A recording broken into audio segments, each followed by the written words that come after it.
Greetings, fellow travelers. Welcome to the 42nd level of the RPG Cave. I'm one of your hosts, the level 99 human archmage, Ryan Turford, and I'm joined, as always, by the level 99 elf medic, Mr. Garret Bland. Garret, how are you doing this lovely, lovely Monday evening, good sir?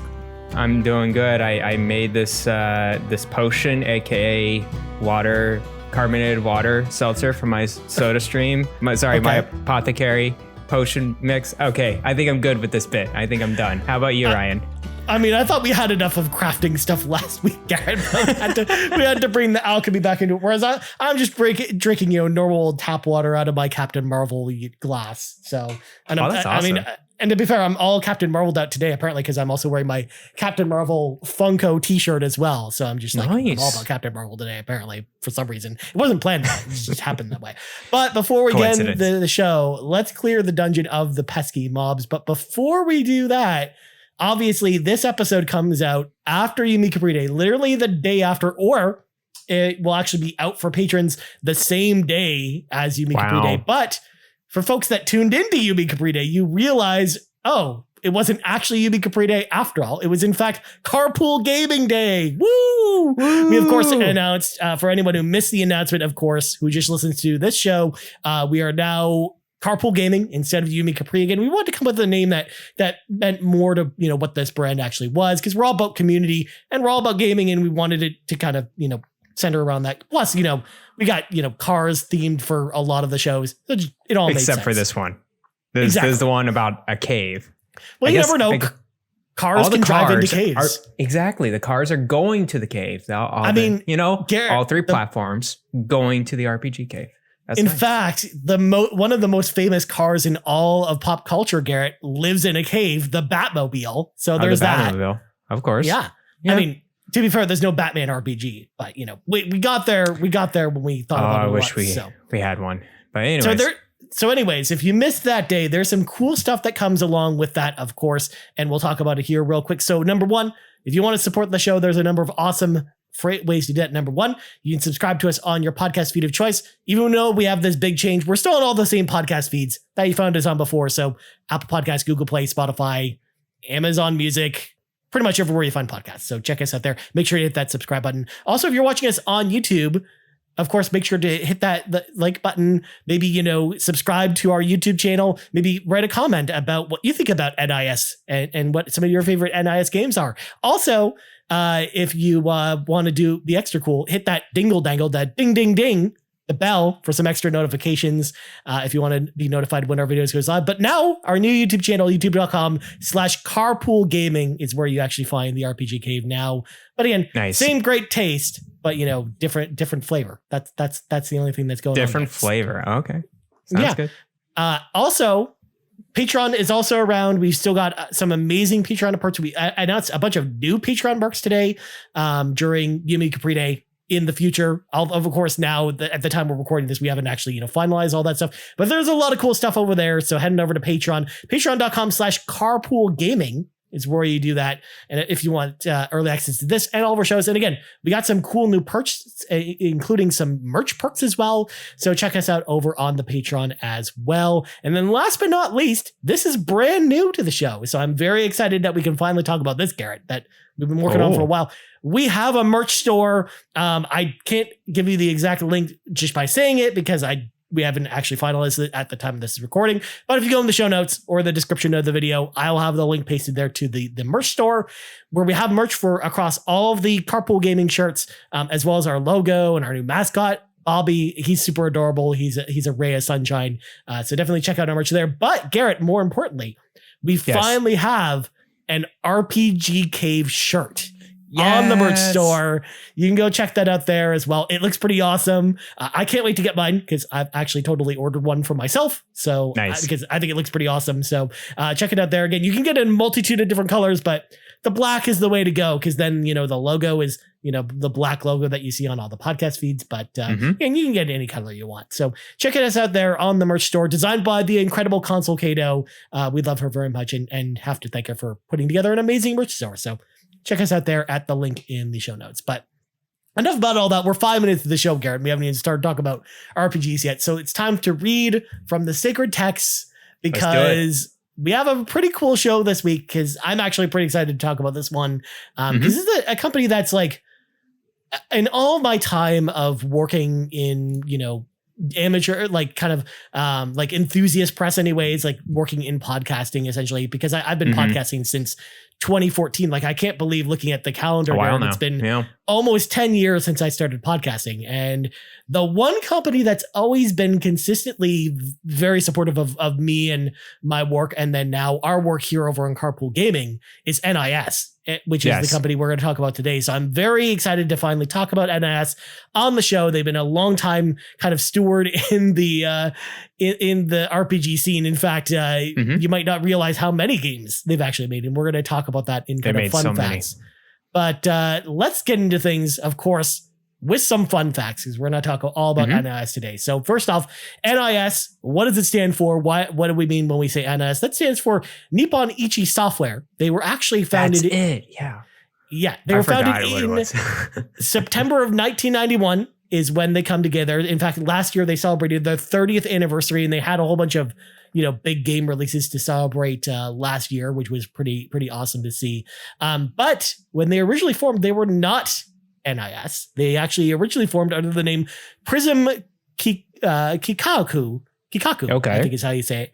But they later rebranded to Nippon Ichi Software on July 12th, 1993.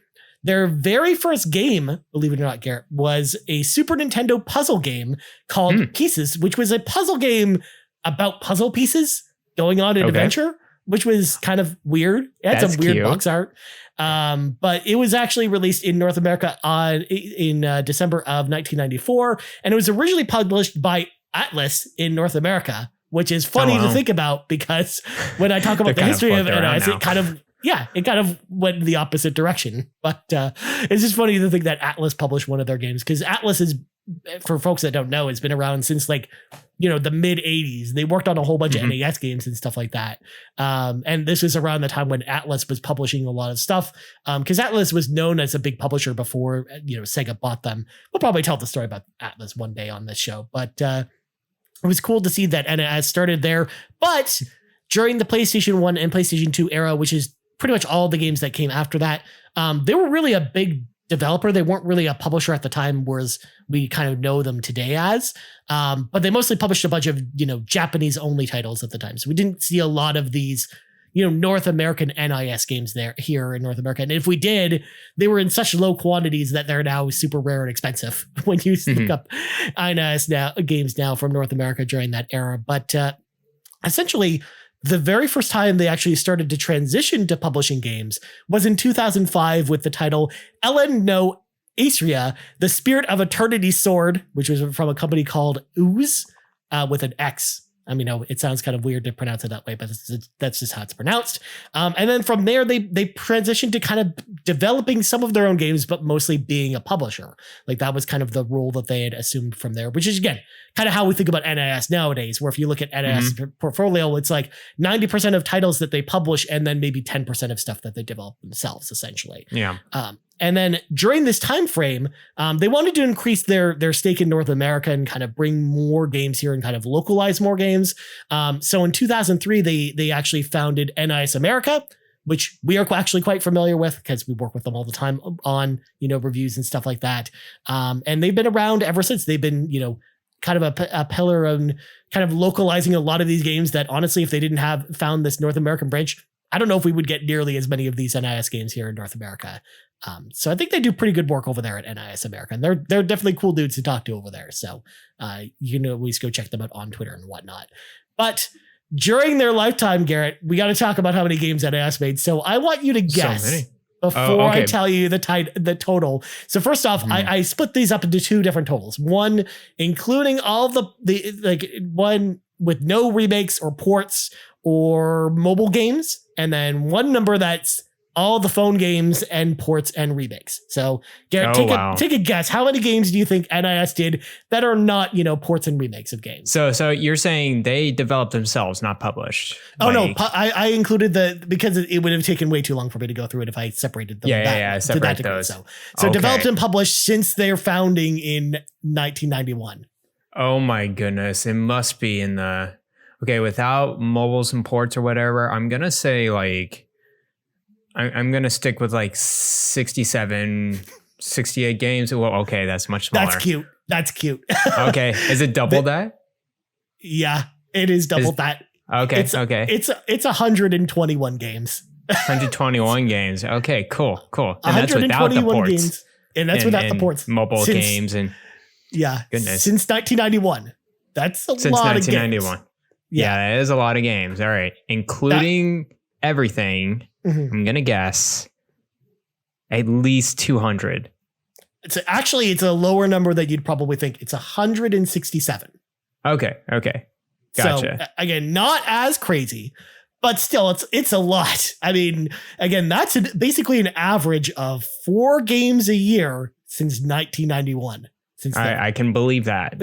Knowing that logo everywhere in like at least 3 or 4 times a year, that's believable, especially this year. Like they're just going after it with so many games.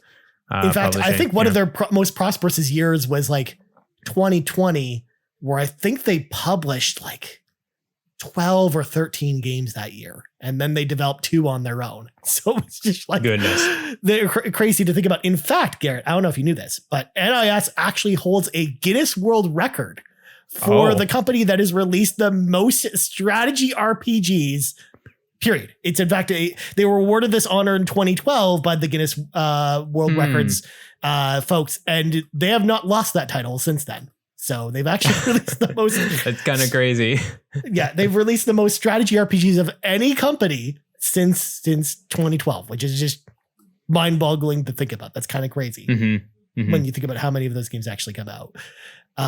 But as a publisher, NIS is actually responsible for a lot of different companies out there. They mostly focus on smaller indie Japanese studios, but they also do publishing for Neon Falcom, which we did a whole episode about, SNK, and a whole bunch of other bigger companies. And they also used to be the main publisher for both Atlas and Spike Chunsoft, which is just funny to think about, going back to my previous example from their very first game, where Atlas published their very first game, but basically until Atlas bought Sega, Sega bought Atlas. It was kind of almost all of Atlas's North American games were published by NIS. So when you actually booted up a game like Dragon's Crown or, Odin Sphere or something like that, like the NIS logo would also be there as well as Atlas every time you'd see that stuff. So it was just, it's really weird to think about nowadays how, Sega's publishing Atlas's games instead. But I mean, I always think in my mind, I almost associate a lot of Atlas's games, especially again, like games from Vanillaware or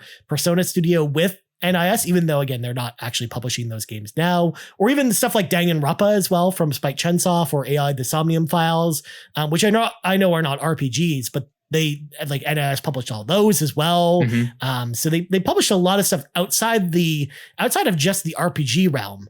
But for the most part, like RPGs have always kind of been their focus, and especially like the bigger series from NIS in particular is stuff like Disgaea, for example. Disgaea is a big one, yeah. It is definitely like their flagship series, and then they do some other like one-off games as well. But for the most part, that's kind of like their bread and butter. So that's what I got for fun facts, Garrett. Can you believe, first of all, like just how many games they put out and like the breadth of their work over these years? Because I mean, they've been doing a lot of stuff.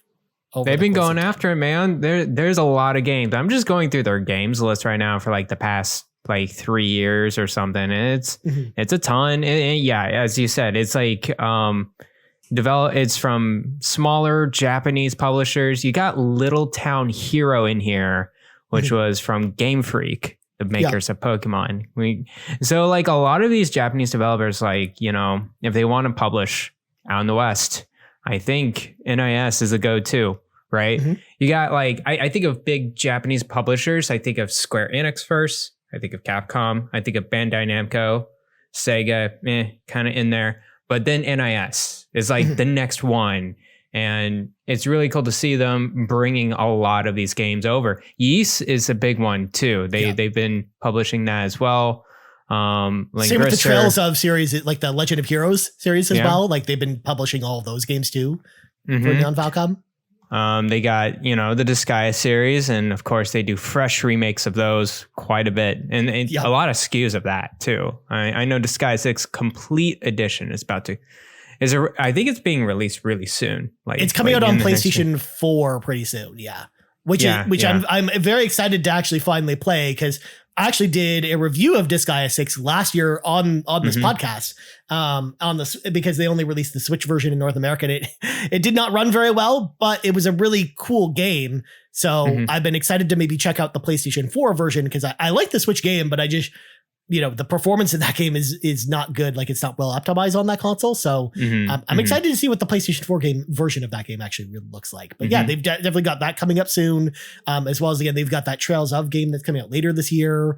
Like Trails of Azure, I think it's what it's called, as well as some other stuff. So and this is all I'm just very thankful of NIS of just bringing a lot of these Japanese type games over and publishing them to the West. Because I feel like if we didn't have NIS, well, they'll probably find some way out, but I think a lot of lower tier JRPG type of studios would just not care, or just not like bring it over. So yeah, thank NIS America for doing a lot of the porting and publishing. Well, yeah, they, like, for the little known fact about NIS America, they do all the localization for those games. That's kind of crazy too. They coordinate all of the voice actors. If a game needs voices, they make sure to localize any of the text for a lot of those games. And some of the games that they get are like big long JRPGs. So as you can imagine, it takes forever to write all that out. Like even like a game like Monarch, Garrett, that we got from NIS, a couple months ago. NIS America did the publishing for that game, but they also did the localization as well. That's kind of crazy. There's a lot of text in that game. Yeah, that's no easy feat. Like but that's also the reason why a lot of NIS games that they do publish that do come through NIS America do usually have a Japanese release first before coming out here. That is kind of one of the things that I'm a little bummed about, but I think we've been moving more and more direction of the simultaneous worldwide releases with some of this stuff. And I think that NIS America is, been a lot bit better at that. So just talking about NIS's legacy, just in general, like you hit the nail on the head, Garrett, with a lot of this stuff, like even stuff from Atlas or Spike Chunsoft, which again, like even though they're not publishing their games now, like that was when those companies were a lot smaller than they are now, or just didn't have the following that they had before. And I feel like there are some games from Atlas, for example, that would have never come out here if it wasn't for NIS, or same with like a series like Danganronpa, which I think has like kind of like a cult following here now in North America. Like, I don't think that series would have ever come out here, or there wouldn't have been like a North American publisher that probably would have taken on the chance of publishing that now. Like, whereas now Spike Chunsoft's become a much bigger company, so they're able to self-publish a lot of this stuff. But back then, man, like back in the day, like that, like when these games are coming out, like even in the early 2010s, like it would have been unheard of for some of these games to come out here. So I definitely think they have a strong legacy here in North America as far as, pushing the envelope and making sure that we get as many of these Japanese releases as possible here in North America. And I think there's a lot to be thankful for that. And I think that's really like the big impact they have on just RPGs in North America in general. And it goes back to another company we talked about a while ago, which is Working Designs as well, because they also were formed around the same time, but they were kind of like the pioneers when it came to North American localization. But I think really NIS kind of perfected that. Sure, not some of their games are kind of hit and miss with the quality, but I think a lot of that just has to do with the quality of the game and not necessarily the quality of the localization. Where I think like they've always been really strong in that department, unless you maybe disagree with that point, Garrett. No, I totally agree with you. And also I applaud them for keeping up with like the ports and like complete editions, and just they're doing the Prinny Presents type of classic games as well. So I think they do a pretty good job of preserving their own games and kind of compiling them and putting into current gen hardware and selling it. I'm just really glad that they do that, because there's not a lot of other Japanese companies that do that. Square Enix is trying a little bit with their franchises, but like not so much compared to NIS. It looks like they're keeping it well not recycled, but well like rejuvenated, preserved into like current gen hardware. Yeah, I think actually all the collections that they do or any like retro re-releases that they do are actually really well done between the Prinny Present stuff, which we just got an announcement of a new one, which I'm pretty excited about because one of them is Rhapsody, a musical adventure, which is a RPG musical. Essentially, nice. The whole game is they're singing throughout the whole game, but that game is like stupid expensive if you look back at like physical copies of the game on other platforms like the PlayStation 1 or the DS.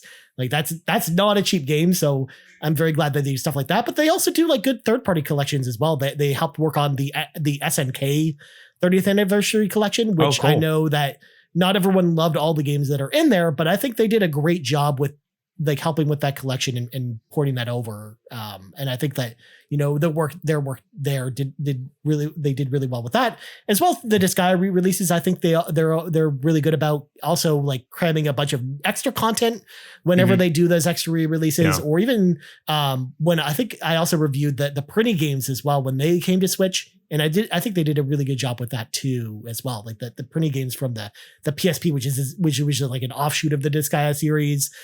So I think they do a lot of good like job of preserving their own history. But it is one of those games where there's so many games from NIS, Garrett, that it's impossible to ask them to do that with everything, essentially, with all their stuff.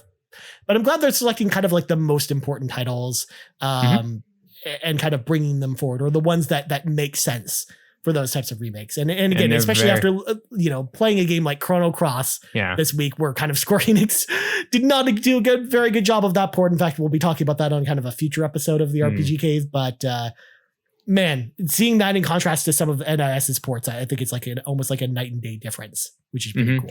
And it looks like NIS very friendly to the handheld console. And from PSP to PS Vita and now Switch, I just see every game now at least has the Switch like kind of platform release, or it's going to come out later at some point. They do a pretty good job of like any game that they get or publish or present is also on Switch and also on handheld, which awesome. That's really, really cool.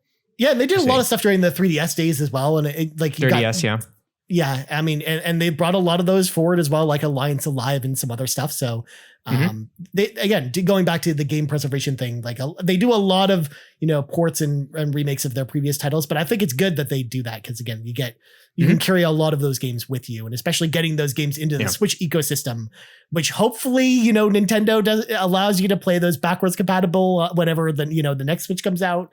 I'm hoping anyways. Like I think that's going to preserve those games and kind of keep them around forever, which I think is just awesome to see from them. Right. So Garrett, I got to ask you this question because it's on the doc, so I'm going to ask it. But do you have a favorite series or game from NIS? Like, and we'll include kind of published stuff in there as well, because I think we probably both have kind of the same answer for games they've developed. But as far as games in total from NIS, what are some of your favorite games and series from NIS?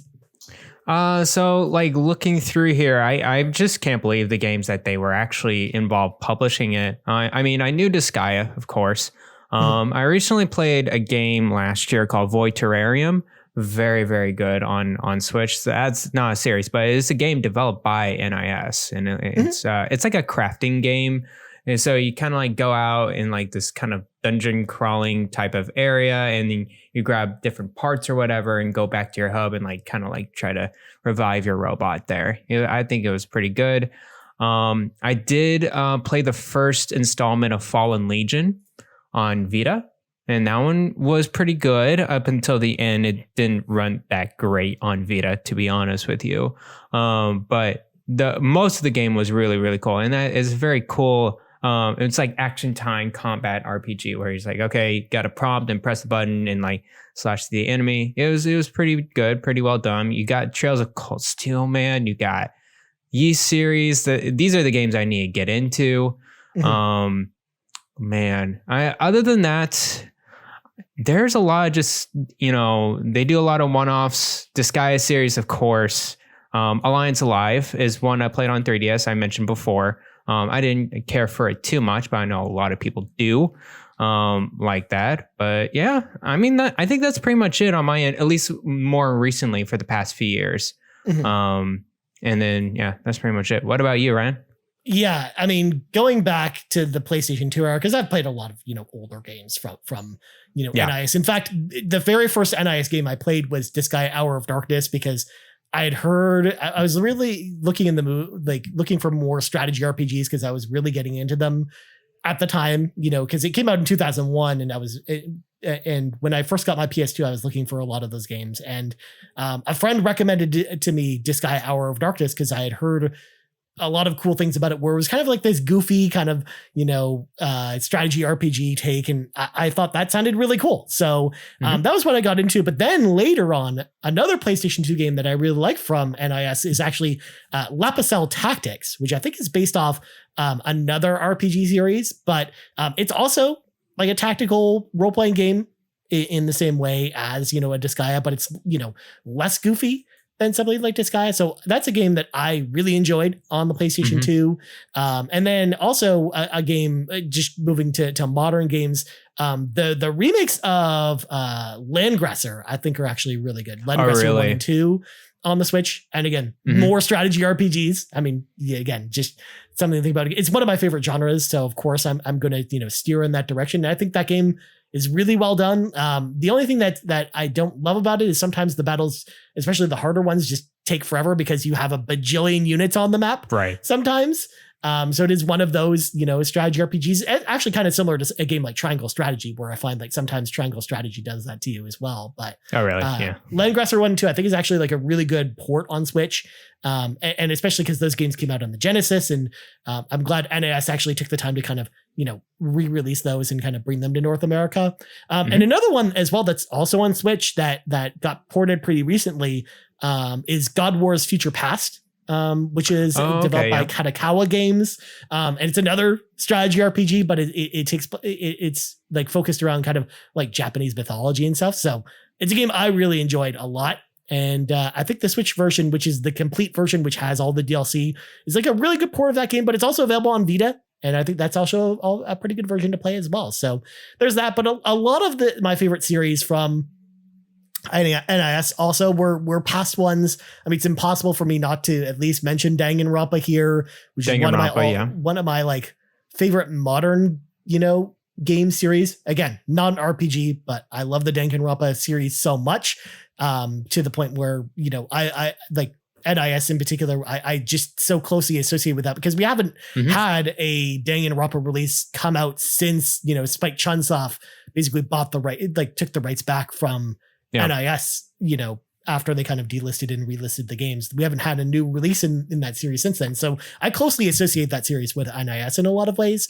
And same with stuff like Odin Sphere as well. Like I like, it's impossible for me to separate myself from that, or even a game like Persona 4 Golden, where, NIS did publish that game in North America. And I didn't realize that. Wow. Cool. Like I don't think we would have gotten that game in North America if it wasn't for NIS, which is pretty cool. That's kind of crazy. Yeah. There's that too. And then there's some more stuff I can throw out there as well. Stuff like Artanelico on the PlayStation 3. I think that's like a pretty good series of games. And NIS actually was responsible for those, as well as Sakura Wars, So Long My Love, which was the Sakura Wars game on the Wii. And it was actually the very first Sakura Wars game we got in North America, because that series was basically Japan only on the Saturn, because it was a series from Sega specifically. But basically, if it wasn't for NIS America stepping in and doing the localization for Sega for that Wii game, again, we would have never gotten that game in North America. So it's just really cool that they're involved with so many different things. So that's kind of my list, is kind of some of my favorite games and series. But definitely, like, as far as series go from NIS first party, it's Disgaea. I mean, Disgaea is a big one, man. Yeah, I really need to get into it. I have Disgaea 5 complete on my Switch, ready to go. I got it. They are always on sale too. So what would you recommend for Disgaea? Because I heard Disgaea 5 is a pretty good entry in Disgaea. I mean, if 6. If you've already got Disgaea 5, I'd go with that. Disgaea 6, as I talked about previously, is not a very good port on Switch. Because, again, the performance for that game, believe it or not, even though it's a strategy RPG, you would think, the performance might not play into it, but there's a lot of, walking around the castle and stuff like that. And you can either have it go at 60 frames per second, but it looks like it's in 240p. And It doesn't look it covered in, like N64 anti-aliasing, or and it goes in the other to direction. 3D modeling too, right? Yeah, because Disgaea 5 was 2D. Yeah, and it was pretty interesting. Which normally wouldn't be so bad, but it's like, again, with all the anti-aliasing in there, it's just like some of the N64 games where there's a lot of like, it looks, the screen looks kind of muddy. Like that's kind of what the look of what it reminds me of. Or you can play it at 20 frames per second, but in 720p essentially.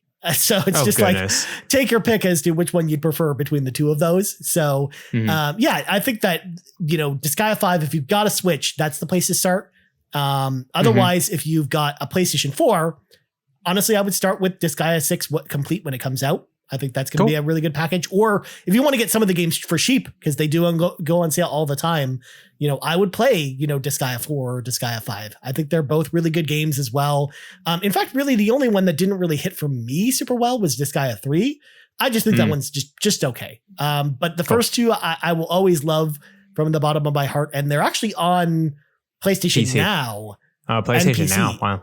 Yeah, exactly. So, and I know a lot of people actually probably just signed up for PlayStation Now because of, the PlayStation Plus changes that are coming up, because I know a lot of people stacked months of it. Of course they did. Yep. For the cheaper price. So, as a result, I would say maybe check some of those games out on PlayStation Now as well, because I think they're really good games on there as well. But lots of great options. And plus, if you've got a Vita, I mean, there's so many more options, because the PSP versions, remakes of Disgaea 1 and 2 are awesome, and they're available on the digital store. So I would check those out as well if you've got a Vita.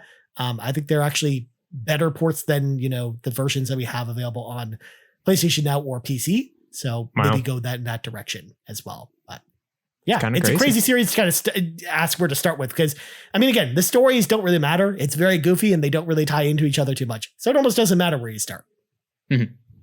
Cool, man. That sounds good. And I think NIS, I reviewed 2 of their games this year, which is Monarch and Crystar. And they were always super friendly and just like, they know we're like smaller podcasts or whatever. And it's like, okay, yeah, just what's your viewers, what's your audience or whatever. And then we tell them, and it's like, okay, here's a code, you review it and just go for it. And they really don't really they're not uptight, they're not strict at all, they're very chill with us. So I really thank them for giving me the opportunity to review at least a couple of their games this year.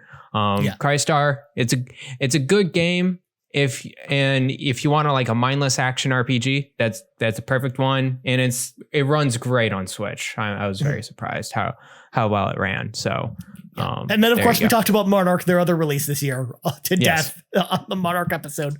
So go back and listen to that as well. But we definitely I've played so many NIS games over the years. They've been like one of those publishers that you don't think about too often. Because again, for the most part, that what you know them from, unless you're playing Disgaea, for the most part, you think of them as a publisher. But it's one of those publishers when it comes to RPGs that they're always around, and they're always there, and they do some awesome work. So I have to commend them for that. And we're definitely going to see many more releases from them for years to come. I think they're going to be doing had some announcements during the recent New Game Plus Expo, and then they usually do their own NIS Direct usually sometime during the year as well. So we'll probably get some new announcements from them kind of before the year's out as well, because they're probably going to have 3 or 4 games that come out at the end of this year probably. Yeah, I mean, because I know we've got the Trails game, but I know they're probably going to have some other stuff coming out as well. So for sure. Yeah, and they just updated their logo. Looks very, very cool. You got the little bit of a painting slash going on there with their acronym NIS. So yeah. Although I have a soft spot for the older logo that's in almost the pink or the purple, the different shades of pink and purple on it. I really like the original logo as well. But their new logo is pretty nice as well. Again, they changed that to kind of celebrate 30 years of NIS last year. So that it was cool to see them kind of change up their look a little bit. And I would imagine we probably get some more kind of celebration of that, because I think the celebration of 30 years of NIS is still ongoing anyways, which is pretty cool to see. Probably, and also this is probably one of the biggest publishers we probably talked about on the list. Not as far as the biggest profile ones, but the biggest output of games as well. Yes. Because even if you didn't probably intend to play an NIS game, you've probably played an NIS game at some point. Yeah, most likely. We'll probably get more out of the 30th anniversary of NIS than the 25th anniversary of Persona. Just saying, just calling it out there. Also, I gotta say, I also kind of missed kind of seeing NIS America folks at some events, because I used to see them at press events all the time. And they're always super nice to talk to in person. I remember because I think I've talked about this on previous podcasts, but we ended up covering the Switch's launch. Like one of the very first press events I ever went to was before the Switch came out. Like it was a month before the Switch released. They basically rented out, the conference center here in Toronto. And they basically had like every Switch launch game on display. And one of them was Disgaea 5. And they had the folks from NIS America there. So I actually, I ended up playing the Disgaea 5 demo to completion. And they were like, whoa, I can't believe anyone actually, came over here and actually finished the demo. It's like you played one of these games before. I'm like, and then I explained kind of, I've been playing the games for years and stuff like that. And they're always like, they were like super chill to talk to in person. And again, I've seen them at events and stuff all the time as well. And so they've always been super nice to us. In fact, they've been big supporters of even like the Game Moose podcast, when we were the Game Moose podcast with 10 subscribers, Garrett. We told them we had 10 subscribers, and they're like, yeah, we'd love to be part of it, as long as you review the games and talk about them. So there you go. But I before we go, Garrett, did you have any kind of final thoughts about NIS before we kind of wrap this conversation up? I know it's a little bit short of a show this week, but we also just didn't get any questions this week. That too. I know it's just more of a very nice to actually talk about NIS. I will definitely keep my eye out on their games and see. I really want to get into the Disgaea series. Like I did try out Disgaea 5 for like a few hours, but it never. I sit down. It's like, okay, the next game I'll play is a Disgaea game. I'm sure I'll get to that later on this year or something. Yeah, it's really cool to see this company really bring that connection from Japanese developers, smaller Japanese developers that you may never heard of, and just bringing them over to the West, localizing them. So I really appreciate all the games that they really done. Yeah, as you said, Danganronpa is a huge cult. I would say a huge niche cult classic here in the US as well. I played the first one, super, super fun.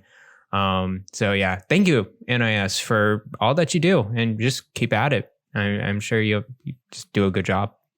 Absolutely. Well said. Yeah. I mean, every time, NIS does like a presentation, or every time, like, because we get emails from NIS all the time. And like anytime an email comes in for NIS, I always get like super excited to check it out.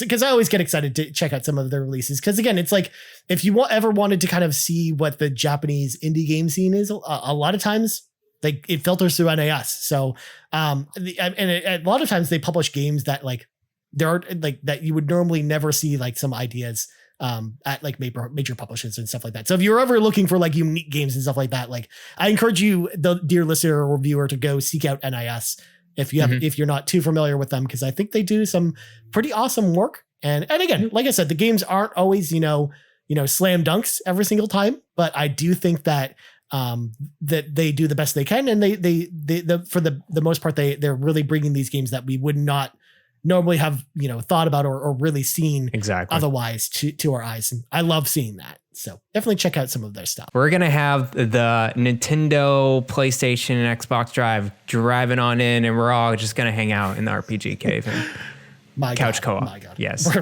We're hanging out in the Batmobile, and they're just driving, an Oldsmobile, like their car pulling over. I'm just saying. Yeah. Actually, you're with Sean and the Xbox Drive. I'm the lonesome here in the cave managing it out. So yeah. Well, I mean, how does the Nintendo Shack feature in this? Can we find a section of the cave for the shack, Garrett? Most likely. Maybe they're on top. They're like next to the beach on top of the cave. I guess you probably don't want to hang out with all the bats in the cave. Exactly. All right. Anyways, we should probably get going. Before we go, Garrett, plugs go. You can follow me on Twitter at Bland Explosion, and you can find me on the Nintendo Shack, part of the Play Some Video Games Podcast Network. We're live every Thursday nights, 6:30.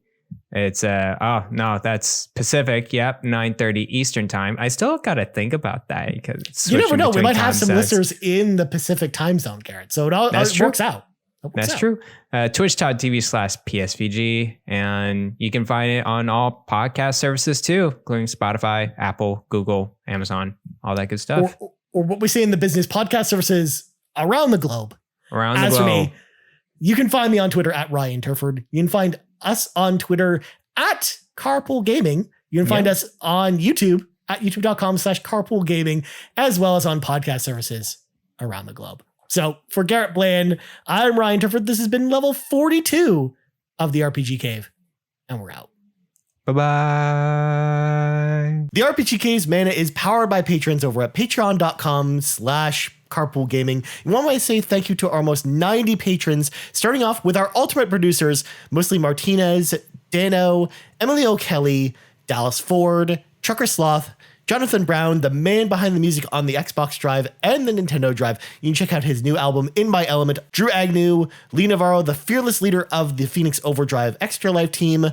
We also want to say thank you to our platinum producers, Rebecca Rubin Navarro, Skinny Matt, and Robbie Bobby Miller. And our gold members, Anna W., The Snack Network, Foolish Fuji, Mr. and Mrs. Nasty Boots, Tony Baker, Joey Splats, Mac Time, RJ Kern, Jose Jimenez, Argo, Marcus O'Neill, Dallas Robbins, and Celsi Carrazzo. Thank you all for all of your support, and if you're not a Patreon yet, head over to patreon.com/carpoolgaming and pick the tier that's right for you.